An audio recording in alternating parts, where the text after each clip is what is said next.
I always wondered, what happened to my life? I remember when I was a kid in the parks looking for worms to playing red ass with friends as I got whooped so hard in the back that it reminded me of the belt. Now, I'm a full-grown adult that's dealing with inflation and life choices. Living in times like these surely did change financially. Being an adult is something else. You gotta pay bills. It's hard to afford things unless you got a side hustle or really made good choices in life. With all the essentials being too expensive, I don't often buy the casual beers I usually would. My last resort, cheap beers, the bottom shelf, the good old malt liquor, the old gold I'd call it. I do drink them from time to time and not as much as I usually would. Times change, but the malt liquor never did. The only thing that changed was the price. $8.50 for a bottle. That is insanely a reach for the pockets when you're in desperate needs.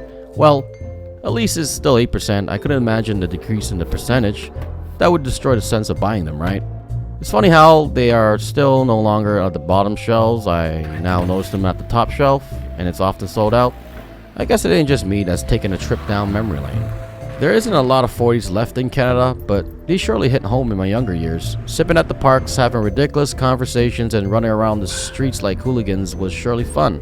The pungent corniness does bring out the flavor in us, but not always. The strength of the liquid does create a bond, yet can rip apart one. If you ask me, I still got homies that rip the 40s and are still in the same position that I am. Rewinding times is now a reality. Whoever thought I'd go back to the basics on a regular basis, but hey, it's still delicious and still packs a punch when you're 36-year-old plus. Demolish 2 of these and you're blacked out on a Friday sale without the fight. I've been there and done that many times that I sadly start to regret my decision, but still continue on like a parade full of drunks. At this point, it's no longer considered a liquid form of depression. It's appreciation. Sounds like sarcasm as I write this story on the living room floor, but it's true. When you reach this point of life, just because you don't have much doesn't mean that you can't make the best out of a shifty situation. Some low-end products shouldn't be underlooked because it's mouthed off as grimy. People tend to forget when you starve, anything is good. You ever try going without food for days that you get your first bite of a pepperoni stick, it tastes like heaven? That hunger electrifies the circuit inside you where anything is compatible. They say home is where the heart is. Home is where the 40s are.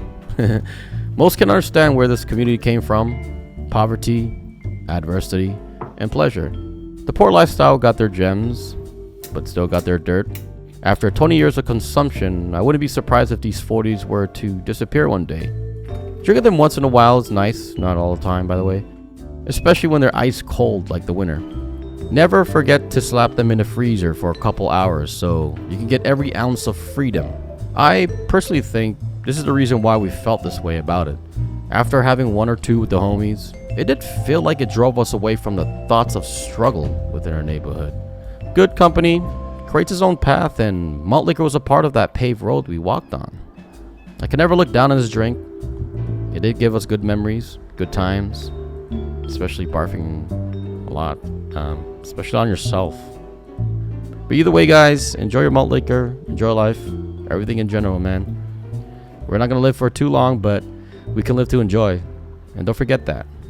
Every moment counts.